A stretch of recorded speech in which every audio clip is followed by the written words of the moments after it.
Бәріне сәлемдер, сіздермен біргеміз Алишер арнасы және бүгін біздер жаңа видеода жаңа киноны дыбыстайтын боламыз. Бұл киноның аты 9 адамның кезекті өлімі деген кино. Киноның шығынын, кірісін, ол жайлы барлығын айтпай қояйық. Қазір дамыған заман, барлығында интернет бар дегенде интернеттен қарай салуға болады. Иә, достар, ол жайлы уақыт бітіп алмай қояйық. Бірден киноға кірісіп кетейік. Алынша біз видеомызды бастайық. Кинода бір белгісіз маскадегі адам 9 адамды үйінен, жұмысынан және тағы басқа жерлерден ұрлап алып кетеді.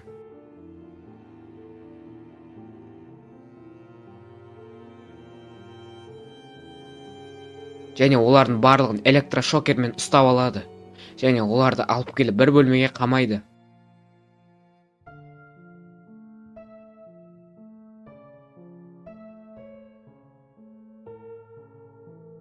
Және де оларды бөлмеге алып келген соң олардың ауыздарын шеше бастайды.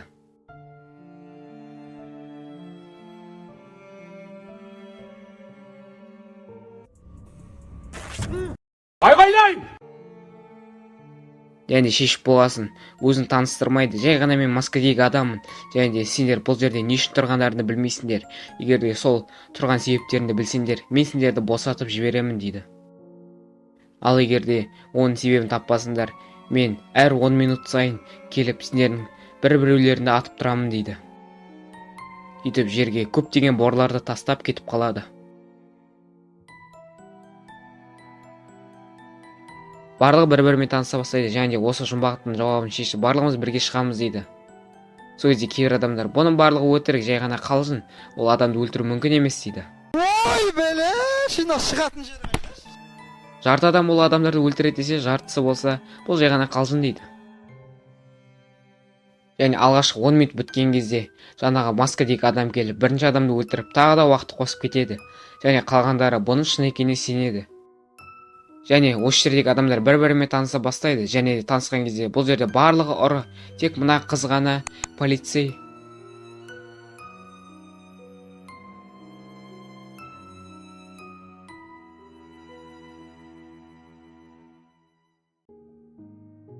Тақырбас сөйтіп бөлмеден шығады, және бөлмеден шыққаннан кейін оның алдына маскадегі адам атып шығады.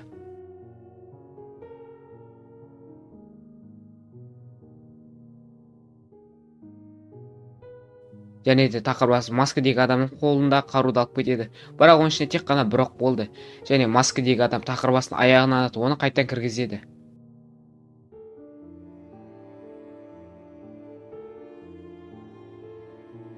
Сосын маскадегі адам бір адамның қасына келіп, жұмбақтың жауабын айтып, оны өлтіріп тастайды.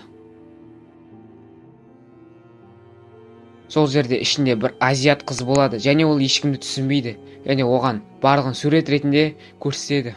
Және ол азиаттың дүкені болған, және осы дүкенде қалған ұрылар тонаған. Сөйтіп бұл полиция қыз ол ұрылардың орнын дұрыс түсінбей, басқа ұрыларды қамап жіберген.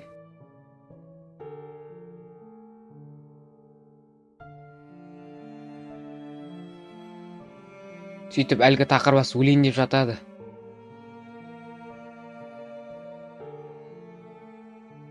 Сөйтіп маскадегі адам келіп оны өлтіріп тастайды.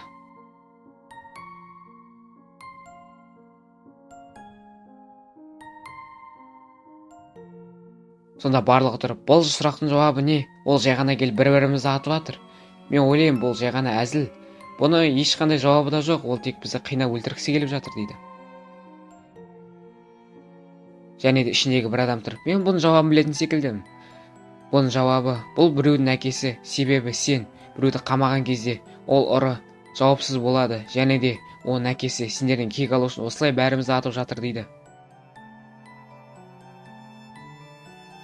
Сөйтсек әлгі полиция қыз басқа біреуді қамап жіберген, ал шынайы ұры болса қашып кеткен. Сондықтан да осы қыздың кесірінен барлығы осы жақта деп ойлайды. Маскадағы адам келіп жауабын айтқан адамға келмей, басқа адамды келіп өлтіреді. Бірақ та оның алдында басқа адам тұрып қалып, оған оқ тиіп кетеді. Және де қалғандар айтады, сен болды бір адамды өлтірдің, демек уақытың бітті, кет дейді. Сол кезде маскадағы адам тағы да уақытты қосып кетіп қалады. Және де тағы барлық ойлана бастайды.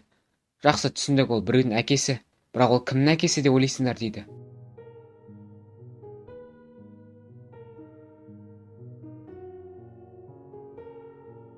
Және де 10 минут өткен соң азиатқа қағазды беріп, оған жауабын түсіндіріп, оны да атып тастайды. Сол кезде қалғандары біз бәріміз осы жерде өлетін секілдіміз деп жылай бастайды.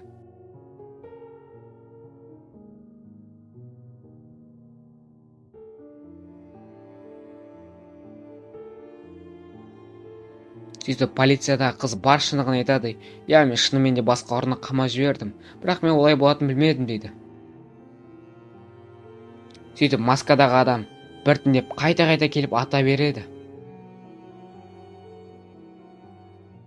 Сөйтіп қалған адамдар түрменің ішіндегі жаңағы ауру баланың әкесі болуы мүмкін деп ойлайды. Және де барлығы, я, мүмкін сол шығар дейді. Сол кезде маскадағы адам келіп, сен жауабын дұрыс таптың дейді.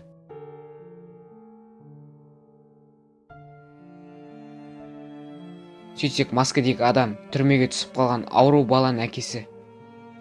Және де бұл жерден шығыңдар да кетіңдер, сендер ұттыңдар дейді.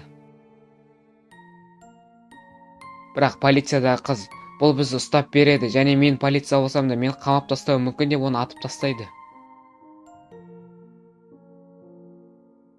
Және қасындағыларды атып тастайды. Бірақ та жаңағы маскадегі адамда бронежилет болған, және де одан оқ өтпейді. Бірақ қызға бәрібір болды. Оның басына хедшот. Және осы жаққа полициялар келеді, ал әлгі полиция қыз осы жерден қашып кетеді. Мінекей осылайша киномыз аяқталады.